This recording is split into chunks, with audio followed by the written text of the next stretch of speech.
Welcome back, everybody, to Positive Connections Radio. This is HALT and Call for Backup. And this one is the Holiday Trifecta.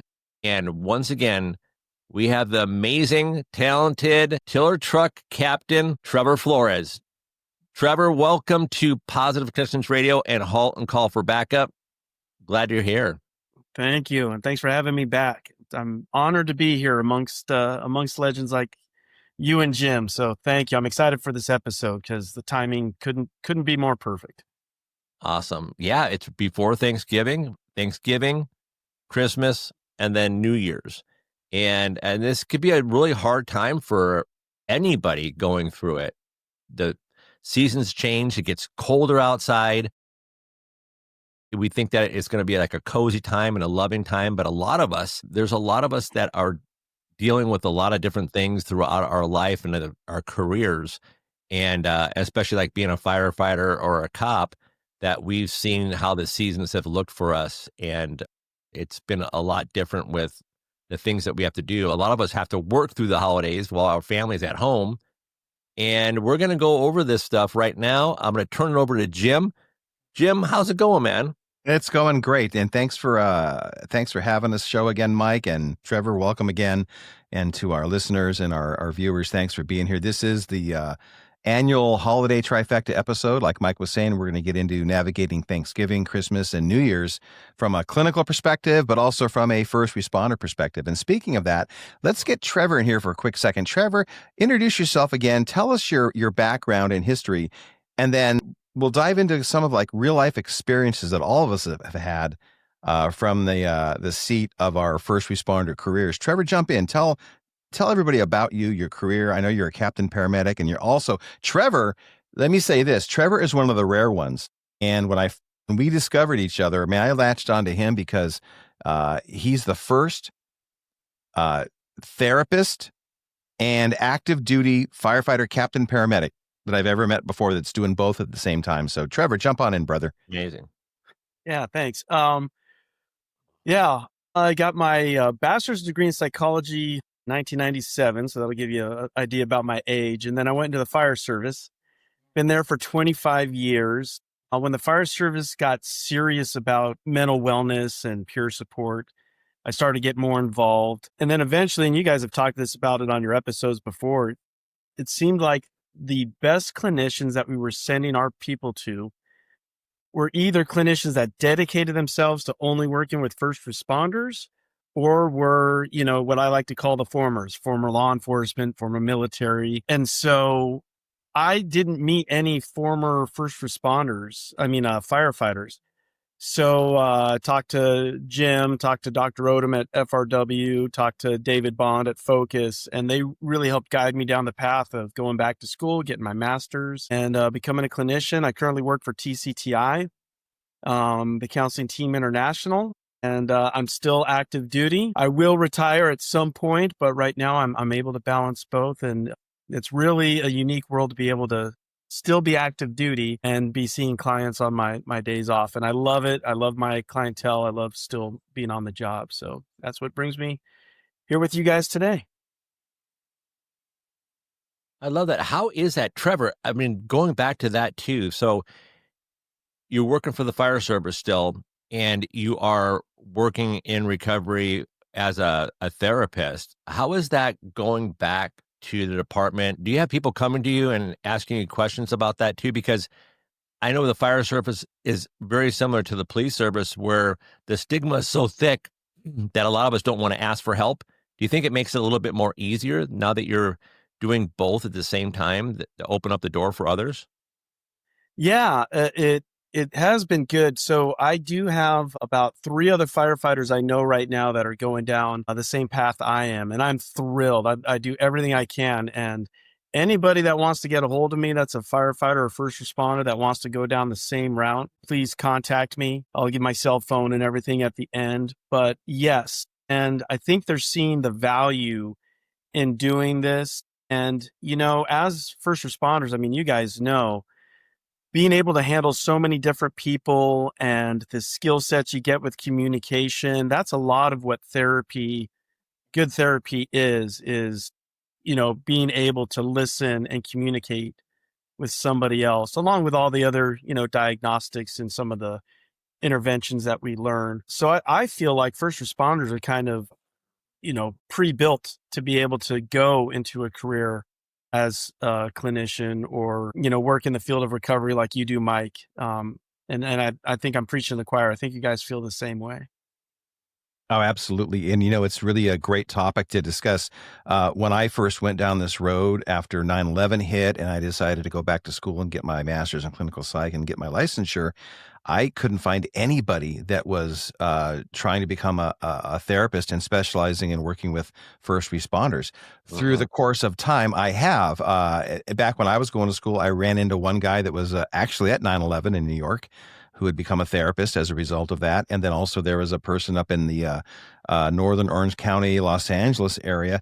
And I'm sure there were others out there, but that was it. And the coolest thing, like Trevor was talking about, the coolest thing about being an emergency responder is, like he said, you're already set up to be a counselor, because a lot of these jobs, firefighter, paramedic, 911 dispatcher, a law enforcement professional, this is what we do. We go on these calls. We have patients. We have like medical aid patients. We have victims of crimes we're talking to and their families. 911 dispatchers are contending with this stuff all the time. We're handing out resources every day of our lives in these careers.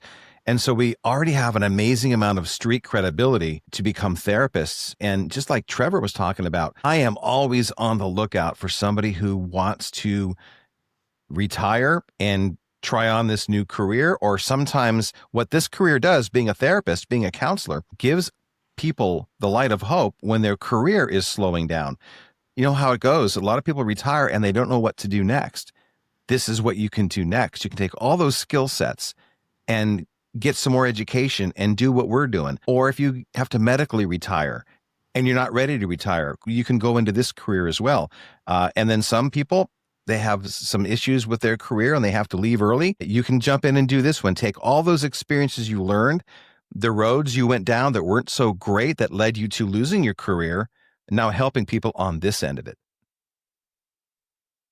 Yeah, I love that. And anybody listening to Jim is one of the clinicians that always reaches out your hand to anybody that needs help and direction. And it's amazing. That's how we do it. We help each other get where we need to go so we can all work as a team to help break that stigma and get people help and make it more normal that therapists and counselors are good to help you in your recovery. Yeah. Mike, from your perspective too, 19 years on, investigator, and then switched, and now you're helping people in a whole nother way. And it's beautiful. And how many lives you're saving. Yeah. I ended up as a narcotics detective and getting through what I got through, a lot of stuff, and changing my life. It's a blessing. I look back at my life and I say, okay, you know what? I knew I was going to get through that and I'd be able to give it back to others eventually. And it wasn't until I was able to just drop everything else and just concentrate on myself and working a good program of recovery. So yeah, Jim, let's and Trevor, let's get back into the holiday trifecta. Let's talk about it. Thanksgiving, Christmas, New Year's. Yeah, I remember thinking about these three holidays when I was in my career as an emergency responder, but then also going through my own personal stressors, how I realized some holidays I'm stoked for, some holidays I really look forward to, and they're phenomenal. Some holidays are the polar opposite of that, and I'm just wanting to grind and get through it and kind of wish they would just end and I wouldn't have to experience pain and loss and memories from events in my life. And then some are just in the middle someplace where it's an okay holiday. It's not a great holiday. It's not a bad holiday. And I have noticed in conversations with people that everyone feels the same way. Everyone's kind of going through their cycle at some different place, some different point with the holidays. The holiday season is often portrayed as joyful and restorative, but it can actually be one of the most emotionally demanding times for both clients and therapists. In between Thanksgiving, Christmas, and New Year's, we experience what we're calling the holiday trifecta, a condensed period where expectations, family dynamics, financial strain, grief, and time and pressure collide. For clinicians, it can mean increased client distress, scheduling challenges, emotional fatigue, and our own personal stressors. And for clients and first responders, the same pressures can amplify feelings of loneliness, loss, guilt, disconnection. So in today's HALT and Call for Backup, the Holiday Trifecta, we're going to focus on recognizing these patterns, maintaining professional boundaries, and promoting both client and clinician self-care. Trevor, let's jump over to you real quick. What have your experiences been in your career as a firefighter, paramedic, captain? Yeah. So you guys brought up this topic, and I remember last year's episode, because there was a lot of gold in that episode. And I remember one of the things that resonated with me, you don't go 25 years in the fire service with having some really positive holiday experiences and some pretty negative ones. But one common theme, and you guys have talked about it before, so I want to kind of hammer it home again, is coping. Because everybody is going to cope with something. It might be something big one year, it might be small, but we're all going to reach for something to cope with. And the biggest question that you can ask yourself is, am I doing an adaptive coping mechanism or maladaptive? Am I doing something that's a positive coping mechanism or a negative coping mechanism? And whether you're talking about something as serious as an addiction or substance use, or something that seems more innocuous, just, increased negative self-talk or not going to the gym as much, there's any end of the spectrum. But if you can keep it on the front of your mind, am what I doing to cope in the positive sense, or am I going down a negative path? That to me really resonated with me with the theme that you guys brought up before. And so I want to hit that one right out of the chute and kind of throw it out there for you guys. Yeah, I agree with you. I think that, it comes down to life balance, right? And we get set in our careers, and let's say it's a first responder career, and this, like, in you and a lot of other people that are starting to do this, like Jim started the trend back in the 2000s of people retiring, cops and firefighters retiring and being clinicians, because it was basically unheard of. You retire and you go, and you go on doing your life with whatever you did. But knowing the importance of, in that clinical sense, having that balance, and knowing that you're giving your clients, you're giving all this information out. You've gone to school, you've read the stuff, you've practiced the different modalities of recovery and therapy, and you're developing a really good rapport with your clients and your friends and your peers. And you're giving a lot of really great information out to them to help balance their lives. A lot of times, just like in our careers, I'll go out and I'll stick my neck out for anybody, the stranger on the street, to protect the public. But I don't look back at myself, because I'm in this role now where I'm the healer. I am the saver. I am the person, the rescuer, the one that's going to be there for you. So I have to be number one fit. Just like we named the show HALT and Call for Backup. Hungry, angry, lonely, tired. I have to use these acronyms in my recovery so I can be better and I can have that life balance. And the life balance sometimes deteriorates over time as I'm giving everything of myself, and I forget to take a step back and look at myself and reload and relaunch my life at that moment. And HALT is part of that too, because a lot of times we're extending ourselves. And in our careers, check this out. In our careers, we normalize being overworked, right? We expect the burnout. I was told before I was even a police officer, 5 year itch, 5 to 7 years, it's where the burnout happens. Like, if I knew that, and if that is true, why isn't anything being done on the front end of it to prevent that a little bit more, right? Like, we're going to be burned out, but I'm willing to work another 25 years to get 30 years being burnt out. That's not very healthy. So maybe we'll learn some different healthy coping skills down the road and start employing them. One of the things that's striking to our emergency responders, I'll get on the emergency responder side of the tracks for a minute. Most of us growing up experience a whole different kind of holiday when it comes to Thanksgiving, Christmas, and New Year's. Not all of us have great, childhoods, and so there's exception for processing in a different way. But a lot of us were getting off of work for the holidays. We get the days off for the holidays automatically. It's a given. We don't have to worry about, requesting Christmas, requesting Thanksgiving, requesting New Year's Eve off at all. It just happens. It's one of the national holidays, and we're good to go. And as a child growing into your, adolescent years, teenage and then young adult, and then through your adulthood, that becomes the normal. I'm off for Thanksgiving. I'm off for Christmas. I'm off for New Year's Eve. And now you become a first responder, whether you're a dispatcher, the point of the spear, we'll come back to that, hearing things, video calls coming in now on days that were once just generally precious and amazing. Police officers, law enforcement professionals, paramedics, firefighters, suddenly we're not off on Christmas. We can't plan a Thanksgiving dinner. We're going to be at work, and we're working for probably on a shift, 12-hour, 24-hour, 36-hour, 72-hour, who knows, picking up overtime, getting mandatory because of, people are out sick during that year or whatever's going on. And you go from this kind of this old school, old world Christmas, Thanksgiving holiday feeling to, oh, I'm rolling on an overdose. I'm being called on a domestic violence. I just responded to a horrific traffic accident where there's people that aren't going to be home for Thanksgiving. Just like that. All kinds of problems that we go through. And most of us aren't prepared for that. I would say all of us aren't prepared for that.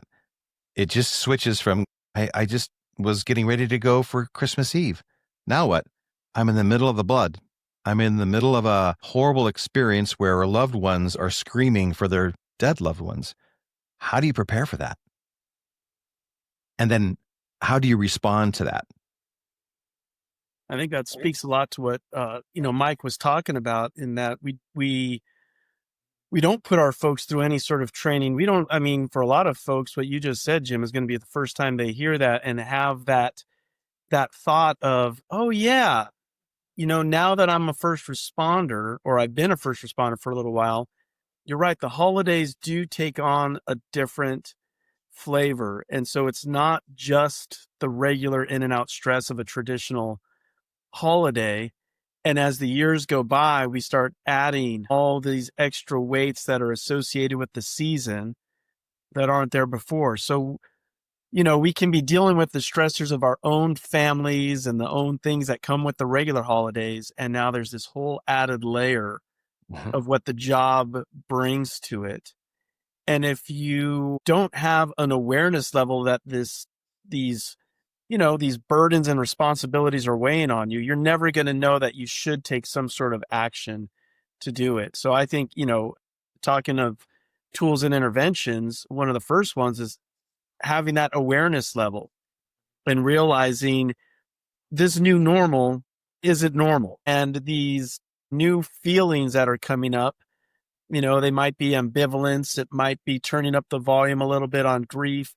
Maybe there was depression that was there before, but now the volume's turning up. I mean, I really think that's part of what the whole theme of the holiday trifecta is whatever you're bringing to the table, the volume's going to get turned up a little bit, and you're going to start adding new stuff. And then that stuff also is going to get its volume turned up. And I think it's very interesting too. I love what you said, Trevor, and it made me think of this. Like, if I'm speaking to a clinician right now that has no idea, never was a first responder, but wants to work with first responders, wants to work with military, the culturally competent component of all this is that if I can give them a better perspective, if Trevor, Jim give you a better perspective on what first responders deal with, it's the little things throughout the year that are actually really huge things. I mean, I am in my patrol car. I'm doing surveillance. Let's say I'm doing surveillance. I'm a detective doing surveillance on a holiday, and I'm watching a house. And it's a house that I'm probably going to do a search warrant on. I'm going to arrest somebody out of, or we're on some kind of case like that where we have to be there. but I know my family is at home and they're celebrating Christmas, they're celebrating Thanksgiving, they're celebrating New Year's or any other kind of holiday. And I miss them deeply, but I'm doing my job. It could build some resentments up too, especially if it's over and over again. Or if all of us are usually like this, the type A, the high achievers, the ones that want to do good and be a good person out there to help other people. We're the helpers, right? And we don't help ourselves. It's easy to build those resentments up over time, and it gets stressful. And then, of course, like Jim was talking about, you go to these horrific scenes and you don't expect to stay late, and you're there for 24 hours in a row and you missed a lot of life. And then you have to pull yourself back and look at yourself, and it's okay to take a break. Even as a therapist, you're going to be getting a lot of information, and hopefully that you have someone to bounce that stuff off of, and you're not soaking it all up and carrying it with you. It's easier, and they teach you, in counseling and therapy to let it roll off you. You can hold on to it during that session, and then just let it go, like taking a breath and letting it out, like a new breath of life. Right. I think one of the most important things about the holidays is early preparation.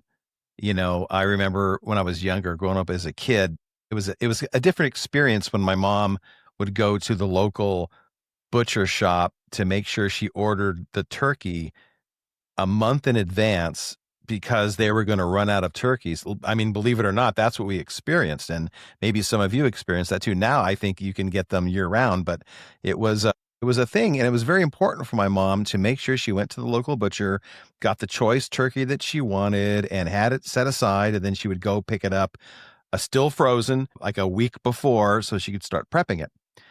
And I use that analogy because we can do the same thing with the holidays, and we know they're coming. And we know they're coming every year.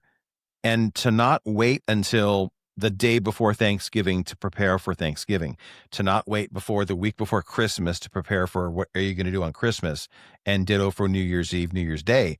Mike, to you real quick, in recovery, how important is it and how bad do these holidays get for people that are struggling in treatment and recovery? Yeah, it can get very bad. And the big thing I tell people is like, look, you're going to be going to functions. There's going to be alcohol there. There's going to be people there, maybe that you don't want to be around. I mean, there might be some family members that you only see once a year, and that's even too much. And you try to love them from a distance throughout the year, and then you have to actually be in the same room with them, and you really have some unresolved conflict, which is very normal in life. And I would suggest to them to have an exit plan. Make that exit plan beforehand. Have a plan B, have a plan C, have a plan D. You know you're going to be going. They're going to be drinking. Uncle Chuck's over there, and he always gets plowed by 8:30. You're going to be confronting these kind of things, and you got to make sure that you have that exit plan. Yeah. If you're going, here's an example. Me and my wife are going to go to, a neighbor's house. And they're going to have a celebration. And I'm not a drinker, and I've just got sober, and I've been a couple weeks or a couple months, and I don't want to be around it too much, but I sort of feel like I have to go. Number one, I would say, do I really have to go? Yeah. It's usually no, I don't really have to go. But let's say I'm in that situation where I'm going to go to this function, and I might get triggered. We'll have a plan A. My plan A is, and my exit plan is, maybe we'll take separate cars. Or beforehand, I'll get with my wife and say, look, this is it. If I say, I think it's getting late, that means we got to go within 5 minutes. Let's say our goodbyes and go. That's all I have to say. That's our code word, right? I think it's getting late. All right, boom. Let's activate it, activate plan A, and we're out of here. And it's okay to have that exit plan. Very much so. And oftentimes when I talk to people from the therapist chair, they say after the event, why did I even go? I knew there was going to be a problem. And I really didn't want to go anyway, but I didn't have the courage to speak up for myself. I didn't take time to have a plan. And so just kind of went for it. But I knew deep down there was going to be a struggle for me, for somebody else. And that, you end up, how many people, you're always going to hear me say this, how many people from jail wish they had a do-over? Unless you're a sociopath, I would say 100%. The DUI that you could be getting, don't you wish you would have just stayed home? Don't you wish you would have just laid low? The fight you could get into with your spouse, your mate, somebody at the party. Now you're in jail. Now you've got a domestic issue going on. Oh my gosh, now you got internal affairs on you. Now you got a whole investigation going on at work. Use caution. That's why we call this HALT. Take a step back, reload and relaunch. Is it really necessary for me to step out of my house on this holiday? And if I don't step out of this house, what are like Mike was talking about? Plan A could be I'm going to go to the event. Plan B is I'm not going to the event. Plan C is I'll go to the event but leave early and have the code words that Mike was talking about. Plan D is I actually need to go to a sponsor meeting. I need to go to a 12-step meeting. They're all over the place. I need to go and hang out with other healthy friends. Or I'm at a place where I just want to be home and listen to Christmas carols and watch Christmas shows on TV, or just do something different. I'm building a project in the garage, whatever those pieces are. That's what I'm going to do on Christmas. And then I don't want to forget this piece too. How do you prepare for it when you are a first responder and you're at work? How do you prepare for seeing things that you never are supposed to see anyway in life? Now it's happening on Christmas Eve. Now it's happening on Christmas Day. Everybody else is enjoying a great Thanksgiving dinner right now. What am I doing? I'm calling the coroner. I think what you were just reflecting on, Jim, as far as, your guys' acronym HALT and call for backup is so great, because it's speaking to what's going on with us physically, right? Like, it is stress, psychology is biology. When we are getting all of that norepinephrine and cortisol and epinephrine and everything's getting elevated and we're not being regulated very well, that's when we need to halt and call for backup. And so what's one of the things that we teach our clients? What's one of the things that is an ongoing theme on your guys' show is, if you are feeling like, we've got the green, yellow, red, just, the quick review: green, low stress level; yellow, little elevated; red, danger, danger. If you're in the yellow or red, you shouldn't be going home on just your normal day and trying to engage with the wife or the husband or speak to anything important.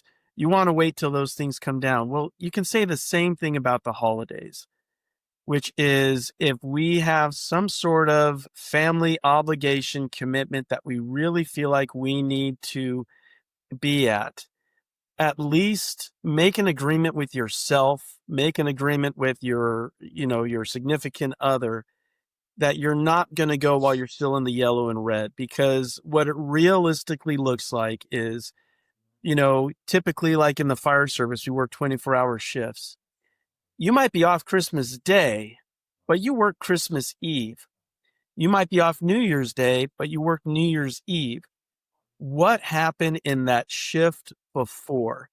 And now you're expected to come home in the morning, watch the kids open their Santa gifts, and then go through a day of family and entertainment and socializing. And it's a lot to ask of any human to go from, calling the coroner to then the next day having to socialize with some of the families that you only want to see once a year, I might remind you, right? So Right. Again, I go back to that whole awareness level of realizing, like, our normal isn't normal, and let's have an awareness at it. And then let's still put in the same tools and interventions to get us back to where we need to be. If we can't avoid the simple response of, like, maybe we don't go this year, or maybe let's show up late, or whatever it is, but you gotta have an awareness level about it and then take some sort of action. 100%, Trevor. And this is where it's really important, if you are married in a relationship, that hopefully you're in a wonderfully communicative and caring and empathetic relationship where the people in your life understand your career. And I want to be cautious here, because this isn't just a one-way street. Okay, the paramedics, the firefighters, the dispatchers, the police officers, they get whatever they want. It's their way or the highway. Maybe it works sometimes, but when it comes to home, it's this balance where our boyfriends, girlfriends, husbands, wives, family can understand, hopefully, and we're planning previous to this. We have time to plan this out.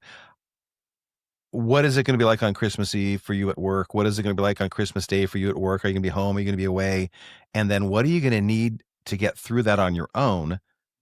And do we go to the family event as your wife, as your husband, as your boyfriend, girlfriend? Am I going to get irritated, angry, annoyed that you're not going to be able to go to the event because I really want to go to this event? And you can see where that can create chaos and struggles in the relationship. And now you're adding that piece to the struggle too. I can't even bring this up with my wife or my husband or whoever because it's going to be a problem. And that's where you have to get the plan going first. If we don't go to Christmas, can we do something with the family a little bit earlier or a little bit later? And then let me circle back, and maybe Trevor, or you guys jump back in, but I love the firefighters and how they handle the holidays when you're at work. It's a family day, generally speaking. People come, they bring presents, they bring the families, they have a huge, set up lunch or dinner or whatever it is, but they're also very flexible and open-minded, knowing my husband or wife, boyfriend or girlfriend may get a call while we're here doing this, and they may not be able to come back for a while. And so we want to be flexible. We'll do Christmas the best we can, but we'll have a plan B to all this too. Trevor or Mike, jump back in. I want to reflect on something Mike said earlier that's right along in line, and then I'll hand it back over to Mike, is I think the number one intervention is having an exit strategy. But right behind that, I would say have an entrance strategy also. Because you're right, Jim, it's not fair to our loved ones that we just don't go to an event because, oh my gosh, we had a bad day at work. Like, we are all strong enough to be able to power through if we have to, unless it's something, big T, super trauma. But we've got that ability. So it's incumbent about ourselves and our spouses and, whatever our relatives are to be able to say, hey, before we go, let me go walk the dog for 30 minutes. Let me get a little power nap in. I'd rather arrive a little late and happy than on time and exhausted and bitter and fighting. And we can make those sort of agreements where we say, I might not be able to show up with a full tank of energy today, but I'll show up with a quarter tank and I'll give you a solid, through dinner, maybe presents, whatever the case may be. And then exit strategy is going to kick in. So let me kick it back over to you, Mike, because I really think that exit strategy is such a good tool. Exit strategy is number one. Get it down, make sure everybody's on the same page. Then when you're talking about the red, yellow, green too, where, going home or leaving a situation or coming home after a huge shift like Jim was talking about, and, you were with the corner all night, and then you have to go celebrate with your family the next day, and you're going to be there and you're not going to be on your A game. The big thing is to take that break for yourself. Like Trevor says, wake up in the morning and maybe go for a walk, go for a hike, go for a surf, whatever you do, a bike ride. Take that time for yourself so you can sort of decompress some things. But leading up to it is so important because it's hard all of a sudden, okay, well, the night before, New Year's or Christmas or Thanksgiving, I'm going to change. I'm going to eat healthy today. And then tomorrow morning, I'm going to get enough rest. I'm going to get up and I'm going to, meditate. And you never do that before. It's getting into that habit now. So now start to get into those healthy habits. If you're drinking too much, cut back at it if you can, right?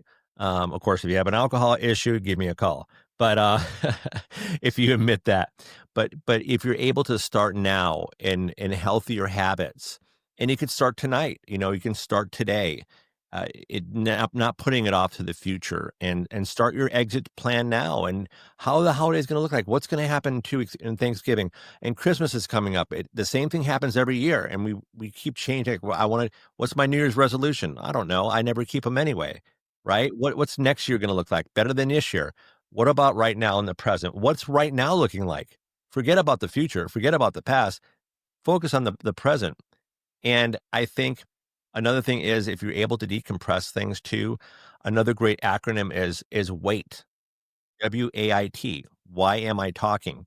Why am I texting? Why am I traveling on Christmas Day? Right? Let alone trying to get a flight somewhere. You're not going to happen. So you have to think about a lot of different things and know that you'll get through that. It just takes a little bit of time and patience. It does. And that self-awareness piece, like anything else, the self-awareness piece is critical in everything that we do.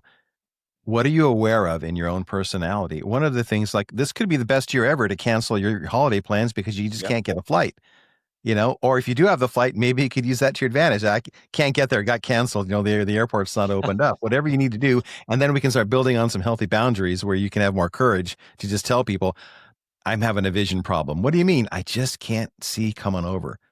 And that's, and that should be okay too. What do we know that's true about the holidays between November and January? What do we know that's true?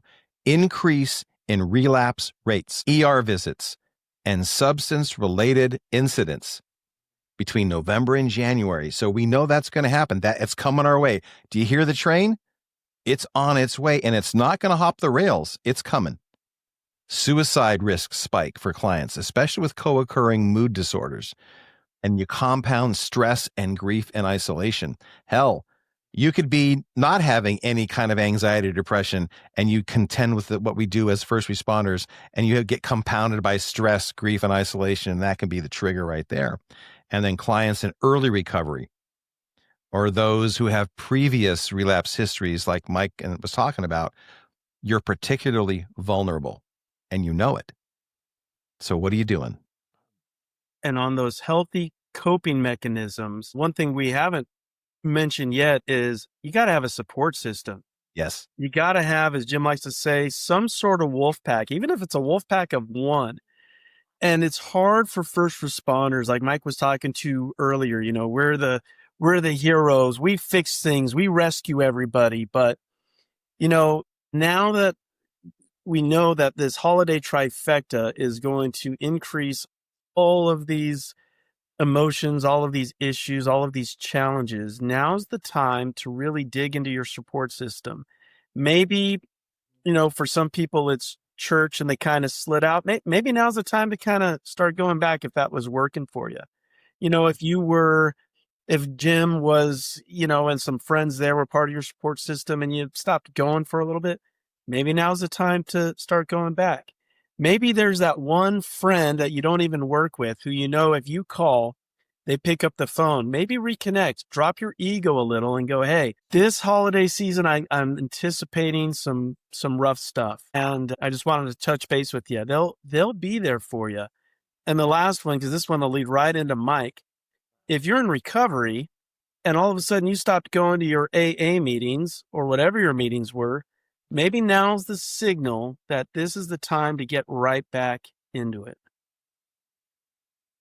Yes. Yeah. Do it beforehand. A lot of people that come back to me that have relapsed, I ask them, I go, hey, relapse. Okay. Big deal. All right, let's just get back on the horse again. And they tell me is like, I stopped going to meetings.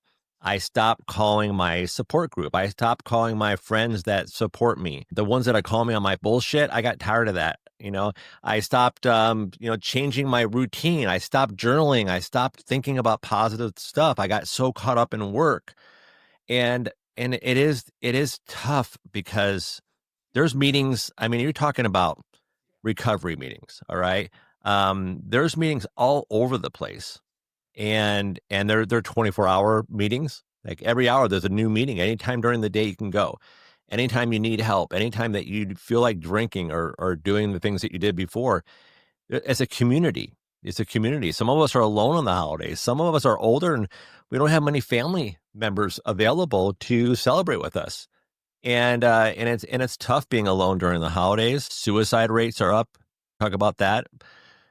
First responders, a lot of people feel like they're hopeless, that they can't go on with life, that the world would be better without them in it. And I tell them that is completely a lie, and it's not true. It's completely the opposite. The world is a better place with you in it. Without it, we're heartbroken. And don't believe those lies. You can get through these seasons. You can get through this time. Don't make an excuse not to succeed in all this because you have 100% chance of doing it. But it just takes work, right? And it takes work to say, okay, I haven't been to a meeting for a while. I feel like drinking. I feel like doing whatever. I'm going to go to a meeting tonight. And matter of fact, you just reminded me, I'm going to go to a meeting tonight. I know a meeting and I'm just going to walk in the door. So it's never too early to start, and you just don't want to do it at the last minute. Don't push it off too long. Mike, on that note, from your position as a sponsee, and you're at a meeting, or you get a phone call or a text message from somebody that you've worked with before that you haven't seen for a while, and they just reach out to you suddenly out of the blue. What do you say to them? How do you receive that? I receive it with gratefulness and admiration, and knowing that they had the courage and they wanted to reach out. I love that. Of course, we love to hear about all the great things that are happening. But, if I give you my number, it's there for you. It's up to you if you want to call. I do have meetings throughout the week that I go to through Zoom. So I get to stay connected through that too.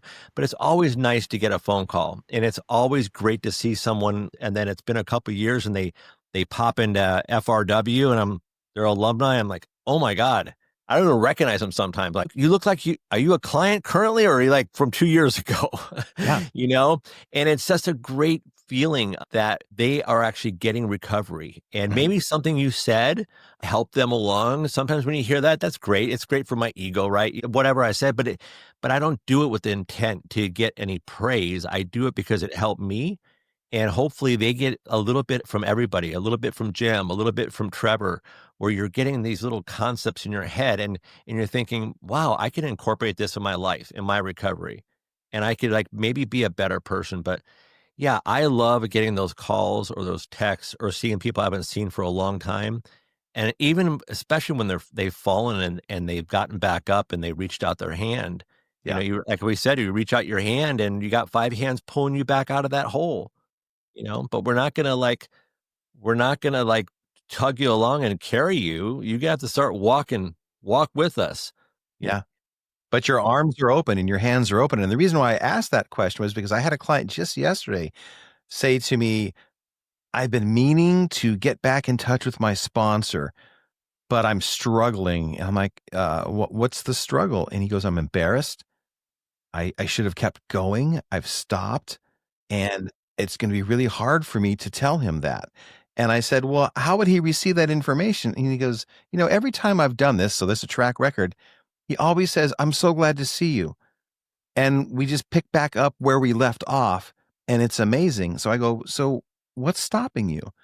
And it always comes back to guilt, shame, fear, those kinds of things. That's why I asked Mike, how do you receive a person that you haven't seen for a little bit of time and they're showing up just like that and they haven't been around for a while? I'm always certain it's with open arms. I think too, a lot of times, here's a common one. You guys probably get this, and probably people listening too, is like, how come you didn't reach out? Mm-hmm. I didn't want to bug you. Mm-hmm. Like, what are you talking about? Right? That's so common. Like, well, I didn't want to put it on them. They're having a harder life than me right now. Maybe they are, but maybe at that moment they needed to hear your voice. Maybe they need help too. Yeah. Right? Like, what are you so scared of, like calling someone or texting someone or fearing that they're going to be judging you? Who cares if they do? Right? It's none of my business what you think about me. It's what my business is about what I think about myself. And if you don't think a lot about yourself, that's totally cool. That's totally normal. A lot of us experience that, but the thing that you have to do is just to reach out your hand and start working, working a good program. It's tough work, but you can get through it. And let's normalize this right now, which is just because you had a great holiday season last year does not mean this year's going to be the same. And just because you had a terrible one last year, this year's not going to be the same. And when you can have that realistic expectation and go, you know what, it's okay that last year I was able to power through. Maybe the past 3 years I've been able to power through. And this year, I feel like it's going back to square one. It's not. You're still further down the road, but that's the way life is. And so what do? You become aware, you become proactive, you take the power back for yourself and start making those positive decisions. Maybe you didn't need to reach out to that sponsor last year because things were great. And maybe this year you do. That's life. Welcome to the planet. Who says that? Jim McLintock. It's going to happen. So forgive yourself and just realize, is every fire we go on going to be the same? Just because we saved the past 2 houses, is the next one not going to burn down all the way? No, it might it's got different factors. Just because you're going into different hostage situations and the past 3 went swimmingly, does that mean the next one is? No. So why is life any different? It isn't. So you got to forgive yourself. You got to be okay that, next season, hopefully keeps taking the same upward trajectory, but life is life. It's got a way of knocking us down sometimes. Yeah. Mm-hmm. And the cyclical nature we talk about the planet. Like sometimes we feel like life is 2 steps forward, 1 step back, but I tend to see life very cyclical, that, you wake up Christmas morning, Thanksgiving Eve, this is the best day ever. I'm going to go help in the kitchen. I'm going to go do these great things with my family. I can hardly wait to smell the garlic and the onions and whatever else is going on, and the butter in the kitchen and stuff. And then something happens, whatever it is. It can be a bad information coming at you. Someone's sick, someone injured. Suddenly you got mandatory to go to work, and your day goes from 12 o'clock high to you're at the bottom at 6 o'clock. And what do we know that's true?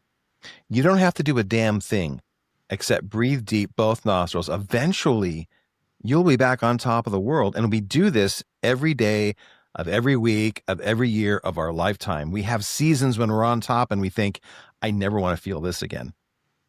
Newsflash, it's coming. It's just the way it is. We just ebb and flow like the surf. I'm down here now. I'm going through some significant depression, anxiety. It's the holidays, broke up, divorced, separated.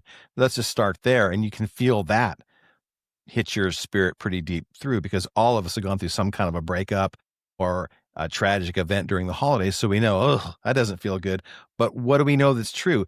Time and distance, practice and dedication, good coping skills, good strategies, and you'll be back up top at some point. One of the most amazing things about being an emergency responder is how skilled we are at our careers, at our professions. We weren't so skilled at the beginning, but time and distance, practice and dedication, learning and growing, falling forward when you make a mistake, not hovering there, not falling backwards, but learning and growing, you become this consummate first responder professional. And we do this in our careers day in and day out. The only difference is we're doing the career on a holiday. Got to go do this on Thanksgiving. Got to go do this on Christmas. Got to go do this on New Year's Eve or New Year's Day. But you already know how to do it. The question is, can you do it on a holiday that in the past has been very precious and beautiful and disconnected from emergency response for the most part? And what's really important to remember is that the holidays end at midnight.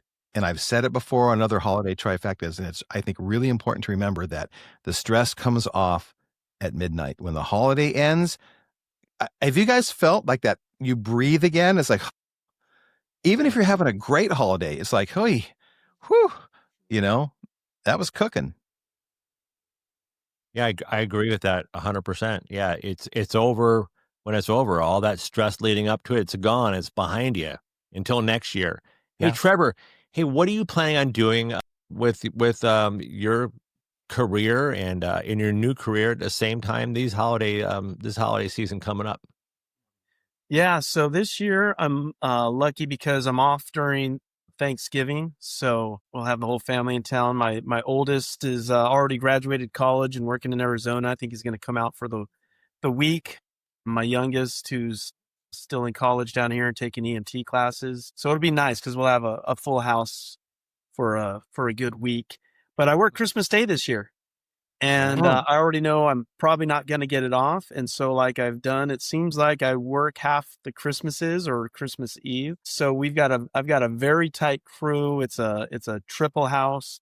So we got an ambulance, we got an engine, we got a truck company, we got a battalion chief. And we always have the families all come over and do a big old thing on Christmas. And, my family is old enough now that they've done it enough times that it's not unusual to come to the firehouse for Christmas, but it does always put a little different flavor on it. And I'm not sure when I retire whether I'm going to miss sometimes having those holidays at the firehouse or if I'm going to be just glad to stay in my house. I have a feeling I'm going to be glad to be home, but that's the plan this year. This will be my first holiday trifecta with the clientele that I have now. Last year during this time frame, I was working at an inner city school. So all of my clients were on break. And for teenagers on break, that's its own good therapy. So even though I left it open for all of them to see me during break, none of them did. And they all did just fine over their holidays. So it will be interesting to be in the lives of my clients as they go through their holiday season, since I'm seeing first responders now. I love that. And I always love that about the fire service too. You guys getting together on the holidays and being more of like a family because you have a kitchen, you guys are living there. It is your house, your firehouse, the most safest place in the city for me at 2:00 in the morning when I needed to do reports or just needed to take my duty gun belt off and sit in one of your comfy chairs while you're, getting cats out of trees or whatever you guys do, and it was so important for me to see that. I was a little jealous because being in the police department, we didn't really do that. We did in dispatch, there'd be some goodies or whatever. Someone would bring in a plate of cookies. But the fire department, you guys would have like stacked up outside your door throughout the night, and the next morning you'd have all these, cakes and all kinds of goodies out there. I was jealous of you guys. Yeah, our citizens spoil the heck out of us for sure. So the practical strategies for clinicians and for emergency responders and their families is discuss holidays in advance. Get the conversation going yesterday. Thanksgiving is around the corner. Christmas is on its heels. Then there's New Year's Eve. So start the conversation and start the planning. Collaboratively identify your coping strategies, encouraging your self-monitoring of stress, mood, and cravings. Be careful on the sugar. Be careful on your meal. Be careful on those carbs. Careful on that alcohol. Model balanced boundaries and adaptive coping. And don't forget to encourage small wins and self-compassion. Developing healthy boundaries. Like a lot of, okay, so this is it. Talking about how as clinicians and former first responders, we want to be there to help, but what is our boundary? Are we the therapist or are we the firefighter, cop, peer, brother, sister? We want to reach out and help them. Like my phone's always available to you. So are you as a clinician and a brother or sister in law enforcement or first responder realm, are you willing to give out your number and get called every night at 2:00 in the morning? And you're the therapist. I mean, it's just that where's that balance there? Yeah. I have thoughts. Trevor, do you have anything on that? And I can jump in after you. Sure. Well, yeah, because so I learned from Jim, who's obviously one of my main mentors. And with our clientele at first responders and military personnel, we are blessed because we don't have to worry too much about our clients going off the rails and calling us at 2 a.m. So like Jim, I give out my personal cell number freely and allow them to contact me. And they're very respectful about it. And I also let them know. So here's how I do set up boundaries, Mike. I let them know, hey, at about 8 p.m. every night, my phone goes into do not disturb mode. And if you send me a message, I'll see it first thing in the morning when I wake up and I'll get a hold of you. So, for starters, boundaries is what we set for ourselves, not other people. So I'm not going to get mad at a client if they try to reach out at 2 a.m. because I already set a personal boundary of having my phone off. And you can take that lesson into other realms as well. So one example, I'm going to shift gears from the clinician for a little bit. But speaking to our clients when they're going to be going through the holidays is realize what some of your boundaries are ahead of time before you get into a rough situation. Are there certain topics with family members that you're going to be around that you just decide, you know what? I'm going to personally not engage in that. If Uncle so-and-so wants to go deep into politics, I will just respectfully walk away. I don't have to make a scene. I don't have to get emotional. I'm going to have a boundary where as soon as I get in, if somebody offers me a drink and I've recently stopped drinking, I don't need to make a big deal about it. I can just politely decline. I don't need to feel pressured. Somebody wants to stay late. My spouse wants to stay late and I want to go home early. Doesn't need to be an argument. I can set that boundary early. Hey, look, I'm going to be able to go for a long time, but like you said, Mike, let's take separate vehicles so I can leave early. So those boundaries, you can have them everywhere for anything. But as far as you were speaking more to the point as a clinician, I really don't worry about it, because I think one of the things you learn as a clinician, or even, in the world of addiction like you are, and what you do in that clinical setting, is you learn to stop being a yes person to everything and setting good boundaries, because you end up being better at your job and better for your clients when you do. And we try to model that for them, right? So, Jim. Yes, that's awesome, Trevor. Thank you. And Trevor, I've always loved our connection personally and professionally, and I'm so appreciative. I know I just sit here and take it all in, compliments, and I anyone who compliments me, whether it's you guys or clients or family or whoever, it hits me deeply, and it affects the way I roll as a clinician, because just like Trevor, I freely give out my cell phone number. Because I've also learned that I can put it on the do not disturb mode. And so what I like to do with clients is tell them, my amazing first responders, and I'm working with folks just like you guys. I'm working with folks all through CAL FIRE up and down the state, CHP up and down the state, peer support teams. And that's just 2 prongs of 5 different irons I have in the fire with the emergency responders. And I like to remember my own journey in life when people were there for me. And they were there for me a lot. And they were there for me various hours. I would never call anybody, past, 8 or 9 or 10 o'clock at night, but I would certainly reach out and join them at their home or meet them someplace. And I've never forgotten the importance of that. And like Mike, we talked about, and Trevor, the whole Rudyard Kipling quote, from the Jungle Book, the strength of the wolf is the pack. And then the strength of the pack is the wolf. And I remember those things. And I remember that a lot of the times, because we just talked about how the stress level between November and January is quite high, and the negative after effects that can come from that. And so throughout my year, but in particular at the holidays, I don't mind getting phone calls and text messages. I always tell my clients, please reach out to me, even if it's Thanksgiving, even if it's Christmas. How hard is it for me to push away? It's probably good for me to take a phone call, to get away from, Aunt Mary's cake or all the stuff that's going on there. And I wouldn't mind, actually. And I've done it so many times. I could get a cup of coffee. I love grabbing a cup of coffee and stepping away, sitting outside if the weather's good enough for it, go sit in my car for a while and just talk to the person. Sometimes it's just a 5-minute phone call. Sometimes it might take an hour or so to soothe things out and all. But like Trevor was saying, my clients, because I tell them, I'll spend as much time as I can with you, but I want to be available because I'm getting a lot of calls today. Everybody understands that.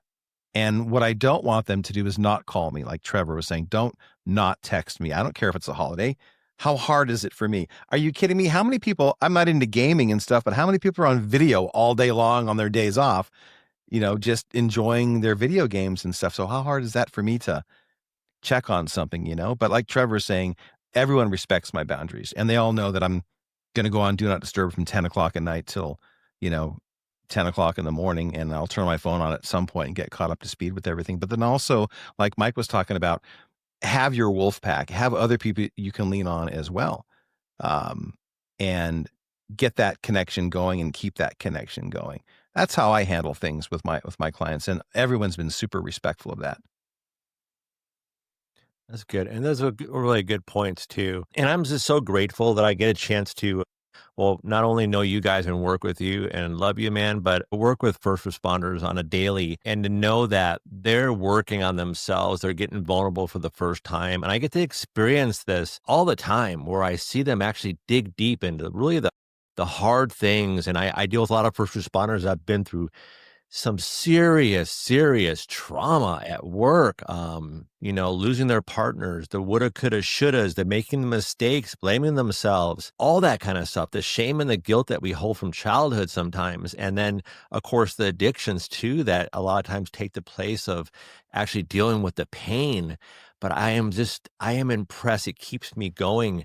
Yeah. But I remember and try to remember this in my life, and in the clinical world too, is that my program does not exist only in my workspace. A lot of us get into recovery and maybe we retire from law enforcement or whatever we're doing, and we get into recovery ourselves and we start working for a recovery place, hopefully something that's legit like FRW. And then we say, okay, well, this is my recovery. I'm working with alcoholics and drug addicts all day long. I'm fine. I don't need to have outside meetings. I have to have my outside program of recovery. I have to have something outside of everything, just in case, God forbid that the place I'm working at closes down, then my recovery closes down. I need to get in that habit, start building healthy habits now, and start going to those meetings, start calling those friends, whether call them when you're having a good day and call them when you're having your bad day. I love hearing both. I'm having a great time. I'll reach out to people sometimes too, especially like on their birthdays, like a emotional sobriety birthday or their substance use birthdays. And I'll text them and go, hey, happy 2 years. And I'll usually put like, did you make it? Right. Cause that's the elephant in the room, right? Like, hey, how you doing today? I haven't talked to you in about, 365 days. You know what this means, right? Are you sober still? I just tell them that. I don't know more bullshit. I'm like, hey, you sober? Yeah, 3 years. Sometimes they don't answer me, but most of the time, they're working a pretty good program. And sometimes we slip and fall, but we get back up, right? Yeah. And fall forward. Slip and fall and fall forward. The only thing is, and I think this has been a good theme, is start now. No time like the present to start preparing for the holidays coming up. And it almost feels like it's not too early to start because it's good habits to keep all year round. And guess what? If we get to Thanksgiving and you haven't started yet, start then. Yeah. It's not too late to start either. Don't feel like you missed it. But if you get the intention, put yourself on the right path. And like I started saying in the beginning, lean towards positive, healthy coping skills. And at least if you're on that path and that mindset, chances are you're gonna hit it. Because if you put yourself on the negative path and start thinking, oh, all these people trigger me and this is going to be terrible, you're going to have a self-fulfilling prophecy as well. So our first responders are so strong. They already have the strength in them. It's no different than what they do on the job. It's just shifting that perspective to their personal lives and the holidays coming up. Absolutely. Beautiful. I love that, Trevor. Love that, man. Yeah. Own your recovery. Own it. This is yours, right? Try to stay away from those secrets and let people into your life. Let them know and hold your head up high. Keep that chin up. Even if everything else is like looking like crap, keep that chin up and own it. All right, everybody, as we start winding down this year's holiday trifecta, don't forget the resources that are out there for everybody. There's the crisis lines. You can text or call 988. And then don't forget also, now watch the magic here, everybody. Mike, tell the world about all the different support groups that are just waiting to hear from you.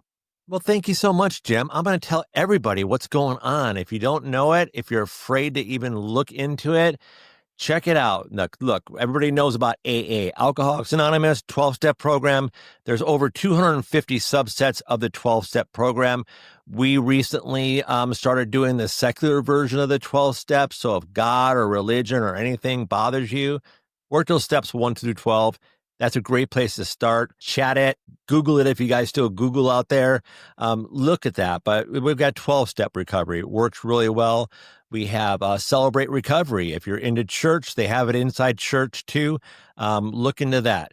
They have other support groups through your church organization. Just contact your pastor, your supports there, your peer supports there, and they will guide you in the right way. Refuge Recovery, it's Buddhist based. It's a really good recovery program. We have Life Ring, which is also secular. They don't talk about God or any religions. And we have Smart Recovery, self-management and recovery training. There's Al-Anon for those of you who live with or have family members that are dealing with alcohol, drug-related issues, other issues too.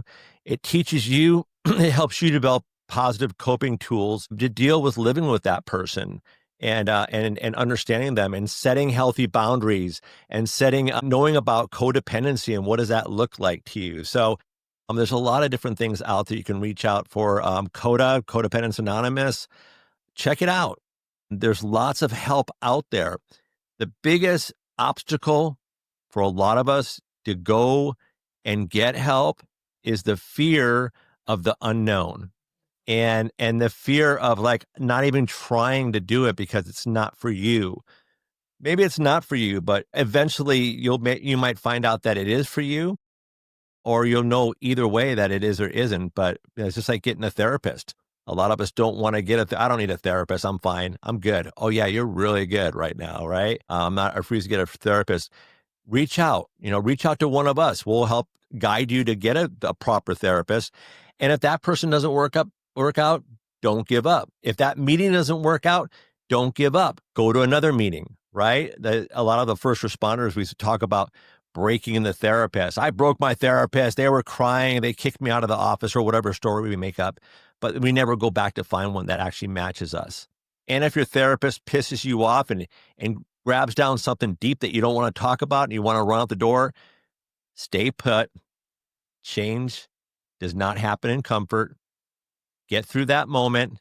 That's your 1 or 2 steps forward, right? You feel like you're taking a step backwards, but you're taking a step forward. So lots of meetings out there, lots of information, lots of way of finding it. And also, if you get blindsided by things, getting blindsided by issues, emotionally difficult issues, the holiday trifecta, whatever is going on in your life, does not give us permission to hurt ourselves. Does not give us permission to hurt anybody else. It gives us permission to halt, to stop, take a step back, reload, and relaunch. And if you've got nobody else to turn to, sashay your hips into a local police department or sheriff's department. Cruise over to the local fire department. All of us emergency responders are trained in how to support and how to give resources out. We're all carrying around resources, whether they're cards, hard copies to hand out, or on apps in our phones, and we have the information for you. All you have to do is just flag us down, and we will help you out. This has been great, you guys. I love being with you, and everybody listening out there too. I know we're going through hard things, and we're all going through great things too. It depends how we look at it. We're going to get through whatever we're going through right now. We're going to come out the other side a better person. And remember, if you need help, if you're stressed out, if work's getting really tough, if your balance in life is sort of lacking a little bit, remember what you can always do. You can always halt and call for backup. Don't get fooled again.